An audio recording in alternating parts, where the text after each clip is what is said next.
سیدنا انس بن مالک رضی اللہ تعالیٰ عنہ روایت کرتے ہیں کہ رسول اللہ صلی اللہ تعالیٰ علیہ وآلہ وسلم نے ارشاد فرمایا،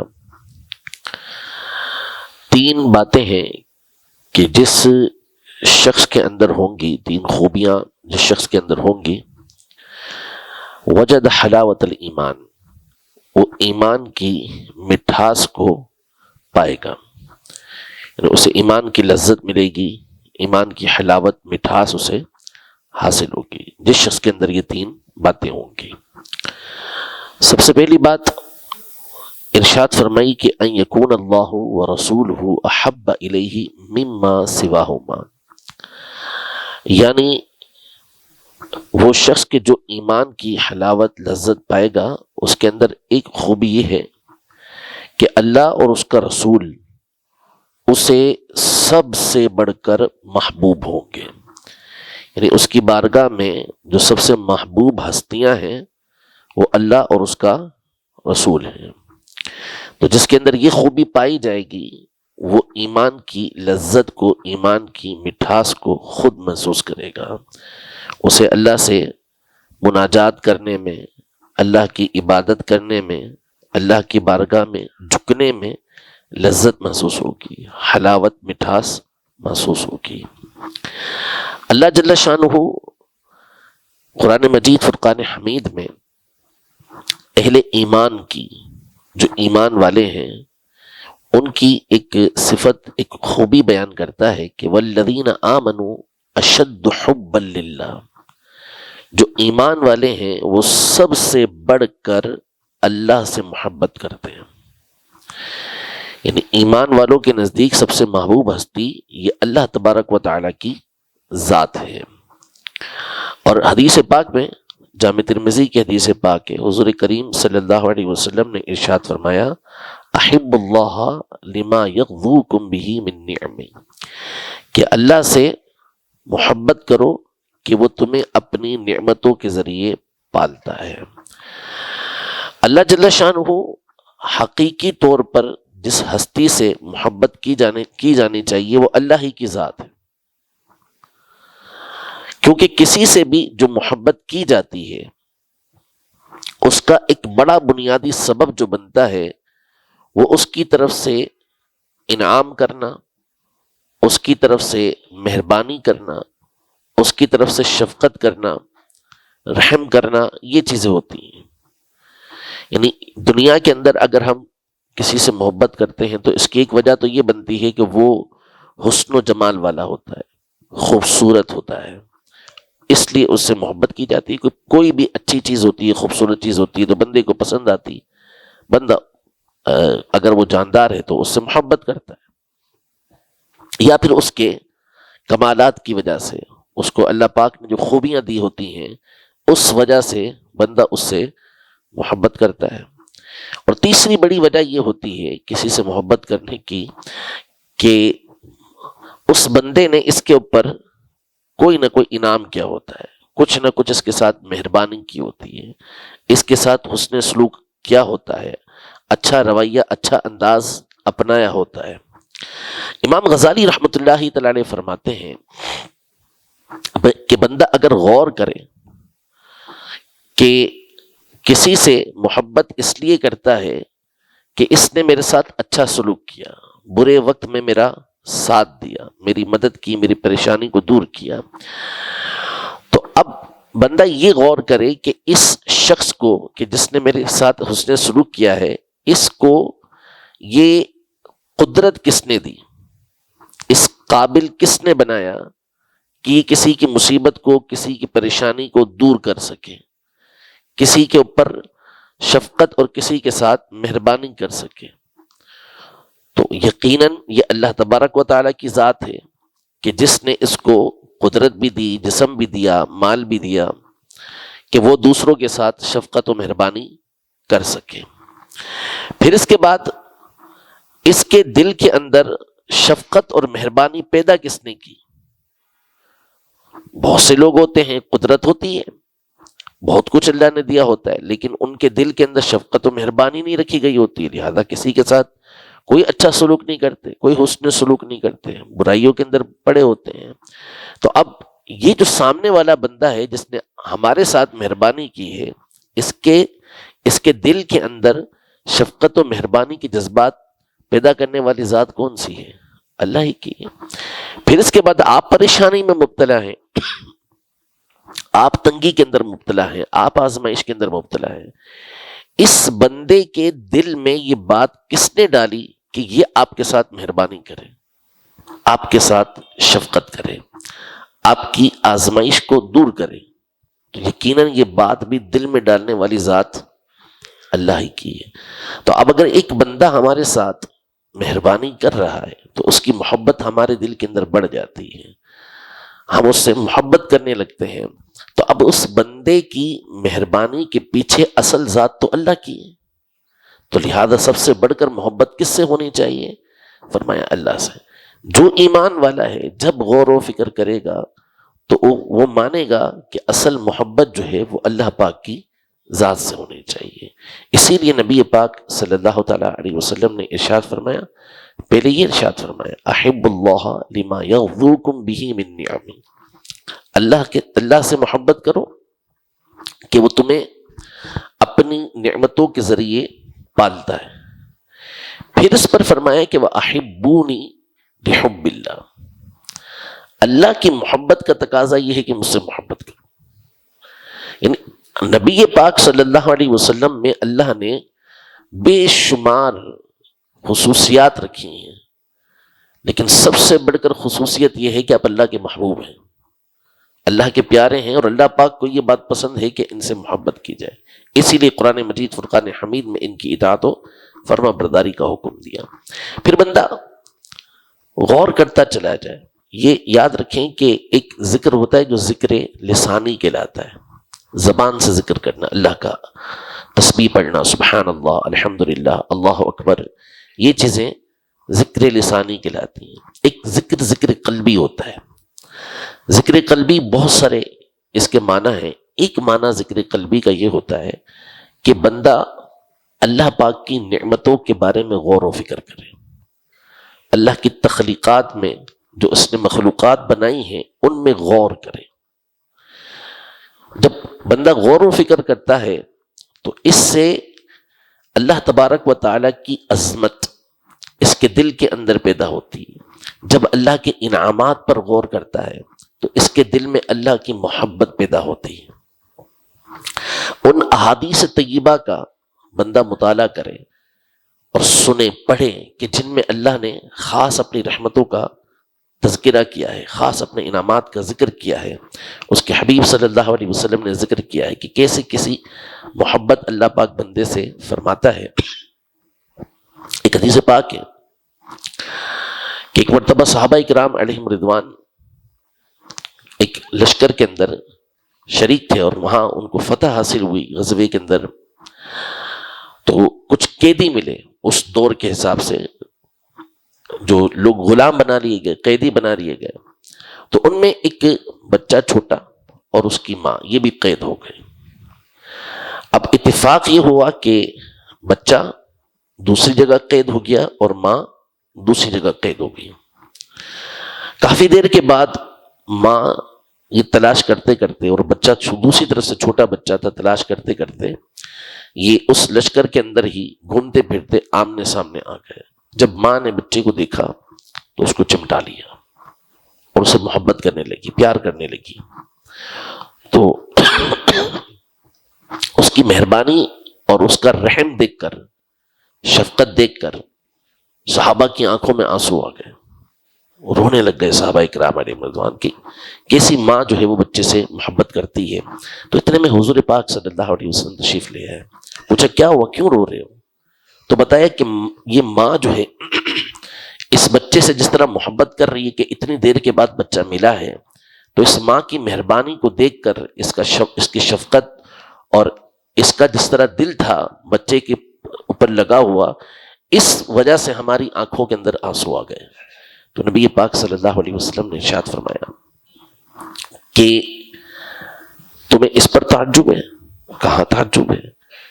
تو فرمایا کہ اللہ تبارک و تعالی اپنے بندے پر اس ماں سے زیادہ رحم فرمانے والا ہے۔ ایک مثال دی. اللہ کی رحمت، اللہ کی محبت جو بندے سے ہوتی ہے، اس کی کوئی مثال ہو ہی نہیں سکتی. اس کو ہم بیان بھی نہیں کر سکتے کہ وہ ہے کیا کیفیت ہے، وہ بیان ہی نہیں ہو سکتی. تو اللہ تبارک و تعالی بندے سے اس قدر محبت فرماتا ہے کہ جس کو ہم شمار بھی نہیں کر سکتے. بالخصوص یہ یاد رکھیے کہ جیسے پچھلے جمعے میں نے بیان کیا تھا کہ اللہ کی 100 رحمتیں، جن میں سے ایک رحمت اللہ پاک نے اتاری، 99 رحمتیں یہ قیامت کے دن ہوں گی.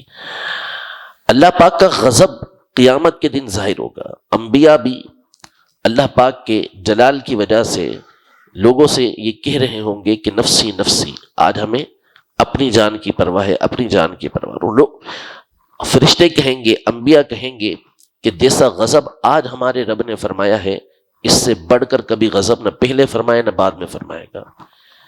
ایسا غضب، ایسا جلال اللہ پاک کا قیامت کے دن ظاہر ہوگا. لیکن اللہ پاک کی اس سے بڑھ کر رحمت ظاہر ہوگی.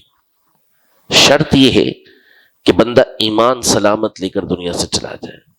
قرآن فرماتا ہے ان اللہ لا یغفر ان یشرک بہ ویغفر ما دون ذلک لمن یشاء.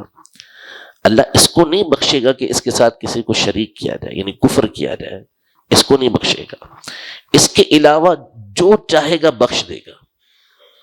جو گناہ ہوں گے اللہ پاک بخش دے گا. ہاں دنیا میں بندہ کفر و شرک سے بھی توبہ کر لے، ایمان لے آئے تو دنیا میں بخشش ہو جائے گی، لیکن آخرت کے اندر اللہ پاک کفر شرک کو نہیں بخشے گا، باقی جس گناہ کو چاہے گا بخش دے گا.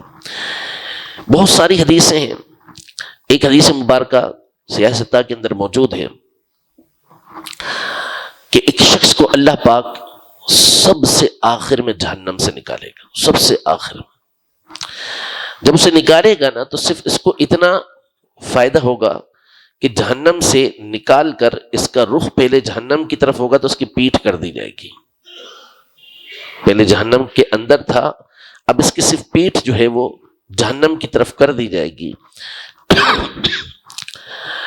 اور چہرہ جو ہے نا اس کا دوسری طرف ہوگا. تو اللہ تبارک و تعالی اس کے سامنے ایک درخت کو ظاہر کرے گا. تو اللہ کی بارگاہ میں عرض کرے گا کہ اللہ عز و جل مجھے اس درخت کے پاس کر دے تاکہ میں اس کے سائے میں آ جاؤں اور اس کا جو پانی وغیرہ ہے اسے میں استعمال کروں. تو اللہ پاک فرمائے گا اس سے کہ ٹھیک ہے اے ابن آدم، اے بندے، میں تجھے اس کے قریب کر دیتا ہوں. اس کے بعد تو کوئی چیز نہیں مانگے گا. تو وہ کہے گا نہیں میں کچھ نہیں مانگوں گا، بس اتنا انعام کافی ہے میرے لیے. تو اس درخت کے پاس اسے کر دیا جائے گا. تھوڑے ٹائم وہ بیٹھے گا ادھر، تو اللہ پاک اس کے آگے ایک اور درخت کو ظاہر فرمائے گا جو اس سے زیادہ خوبصورت ہوگا. تو تھوڑی دیر برداشت کرے گا، پھر اللہ کی بارگاہ میں عرض کرے گا کہ اللہ عز و جل مجھے اس درخت کے پاس کر دے. تو اللہ پاک فرمائے گا کہ تو نے تو وعدہ کیا تھا کہ تو جب میں درخت کے پاس کر دوں گا تو کوئی سوال نہیں کرے گا. وہ اللہ کی بارگاہ میں عرض کرے گا کر دینے یار اب قریب مجھے. تو اللہ پاک فرمائے گا اس کے بعد تو نہیں مانگے گا کچھ. تو وہ کہے گا نہیں پھر کچھ نہیں مانگوں گا. اللہ پاک اس درخت کے قریب کر دے گا. پھر اس کے بعد ایک اور درخت ظاہر ہوگا جو بالکل جنت کے دروازے کے پاس ہوگا. تو کچھ تو برداشت کرے گا تھوڑی دیر، پھر اس کے بعد وہ اللہ کی بارگاہ میں عرض کرے گا کہ مجھے اس درخت کے پاس کر دے. تو اللہ پاک فرمائے گا ابن آدم تو نے ابھی تو کہا تھا، تو نے ہی تو کہا تھا کہ نہیں اب نہیں مانگوں گا. تو وہ اللہ کی بارگاہ میں پھر گزارش کرے گا کہ مجھے اس کے پاس کر دے. بولے اب تو نہیں مانگے گا کچھ؟ نہیں. بولے پھر نہیں مانگوں. یہ اب آگے حدیث بیان کرتا ہوں، لیکن ہمارے سوچنے کی بات ہے، غور کرنے والی بات. اور یہ جو نبی پاک صلی اللہ علیہ وسلم ہمارے سامنے بیان کر رہے ہیں، ہمیں دعوت دی جا رہی ہے اللہ کی رحمت میں غور کرنے کی کہ اللہ پاک بندے پر کس قدر مہربانی فرماتا ہے. درخت پیدا کرنے والی ذات کون ہے؟ اللہ کی ذات ہے. وہ بندے کو جو چاہتا ہے جس طرح کرتا ہے، لیکن ہمیں اپنی رحمت بتائی جا رہی ہے کہ اللہ پاک کیسی رحمت فرماتا ہے. بندہ ہر مقام پہ خطا کرتا ہے لیکن اللہ پاک اس کے اوپر رحمت ہی رحمت فرما رہا ہوتا ہے. وہ عرض کرے گا کہ مجھے اس کے قریب کر دے، اللہ پاک اس کے قریب کر دے گا. اب یہ جنت والوں کو دیکھے گا کہ جنت کے اندر موجود ہے، اس کی ہوائیں آ رہی ہوں گی، تھوڑی دیر تو برداشت کرے گا. پھر اس کے بعد اللہ کی بارگاہ میں عرض کرے گا یا اللہ مجھے اندر داخل کر دینا. تو اللہ پاک فرمائے گا تو کتنا بڑا وعدہ توڑنے والا بندہ ہے, غدر کرتا ہے, دھوکا کرتا ہے, وعدے توڑتا ہے, وعدے کر کر کے پھر اتنا قریب, اور یہ اب تو یہ مانگتا ہے. وہ کہے گا تو ارحم الراحمین ہے, تو احکم الحاکمین ہے. اللہ پاک فرمائے گا کہ اندر داخل ہو جا. اب اندر داخل ہوگا, دوسری حدیثوں کے اندر ہے, تو وہ اللہ کی بارگاہ میں کہے گا جنت تو بھری ہوئی ہے. تو اللہ پاک فرمائے گا کہ تو تیرے لیے اس جنت کے اندر, اس جنت میں دنیا اور دنیا کی مثل, یعنی جتنی دنیا ہے اس کی اور اس جیسی 10 جتنی دنیا بن جائیں گی اتنی جگہ تیرے لیے. اور اللہ پاک اس جنت میں وسعت, یعنی دوسری روایتیں موجود ہیں کہ جنت کے اندر وسعت ہوتی رہتی ہے, بڑھتی رہتی ہے جنت. تو اللہ پاک اس میں اس کو جگہ عطا فرمائے گا. یہ سب سے آخری جہنمی ہوگا جو جہنم سے نکال کر جنت کے اندر داخل کیا جائے گا. اس کو اللہ پاک اتنے انعامات عطا فرمائے. غور کرنا ہے کہ اللہ تبارک و تعالیٰ کس قدر رحم فرمانے والا ہے, کس قدر رحم فرمانے والا ہے. خاص طور پر قیامت کے دن جو اللہ کی رحمتیں ہوں گی. ایک حدیث پاک ہے, یہ بھی صحیح حدیث پاک ہے, کہ ایک شخص کو اللہ کی بارگاہ میں حاضر کیا جائے گا. اللہ پاک اس کو نامہ اعمال دے گا اور اسے اس کے گناہ یاد دلائے گا, اور چھوٹے گناہ یاد دلائے گا.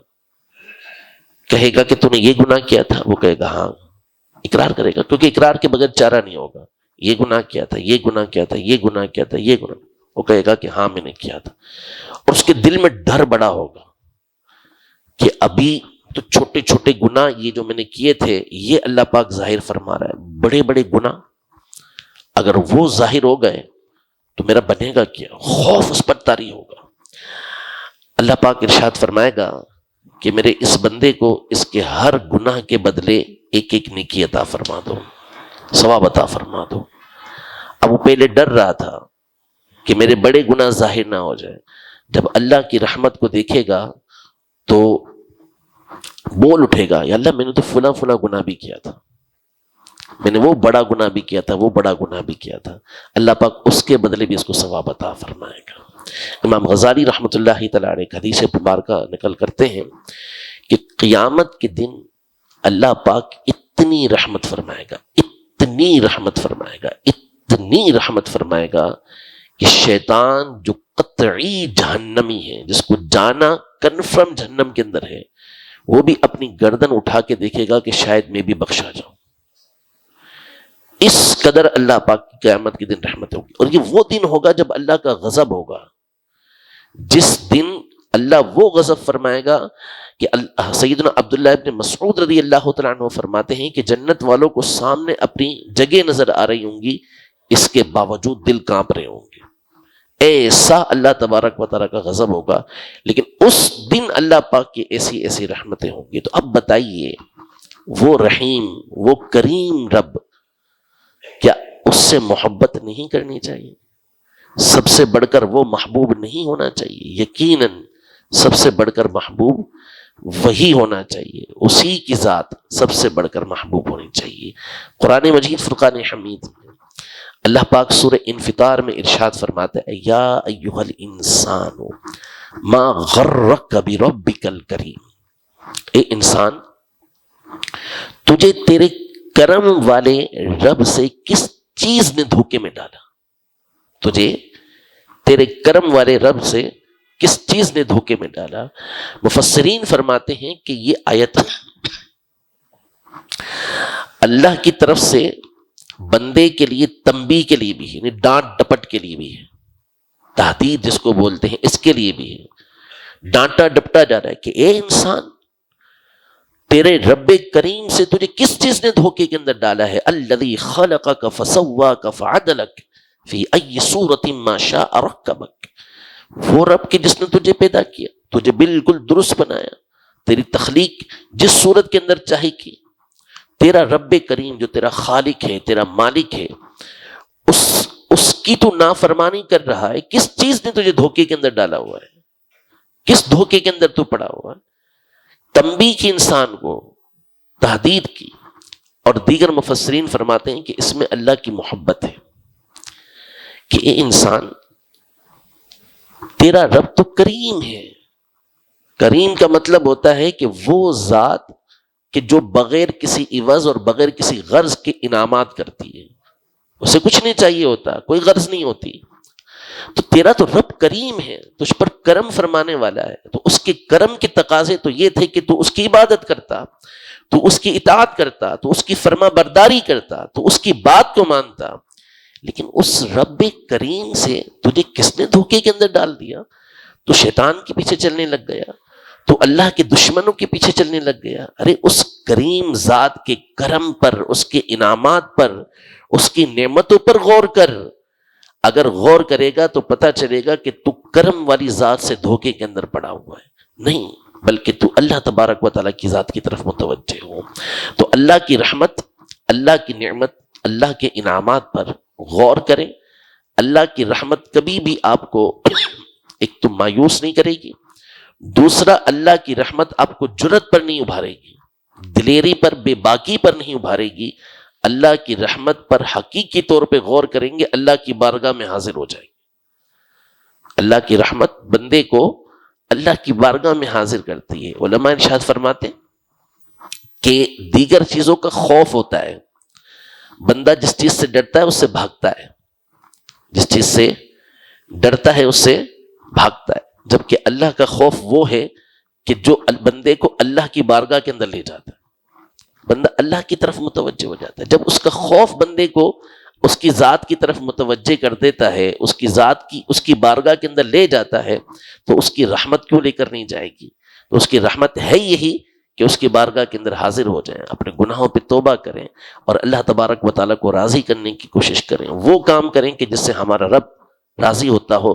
یہی محبت کے تقاضے ہیں۔ اللہ تبارک و تعالی ہمیں اپنی ذات کے اندر یہ خوبی پیدا کرنے کی توفیق عطا فرمائے۔ انشاءاللہ یہ خوبی ہوگی تو پھر آپ خود دیکھیں گے کہ سجدوں کی لذت کسے کہتے ہیں، اللہ سے مانگنے کی لذت کسے کہتے ہیں۔ اللہ پاک عمل کی توفیق عطا فرمائے، اور آئندہ زندگی ہمیں اپنی اطاعت و فرما برداری میں گزارنے کی توفیق عطا فرمائے۔ آمین بجاہ النبی الامین صلی اللہ تعالی علیہ وآلہ وسلم۔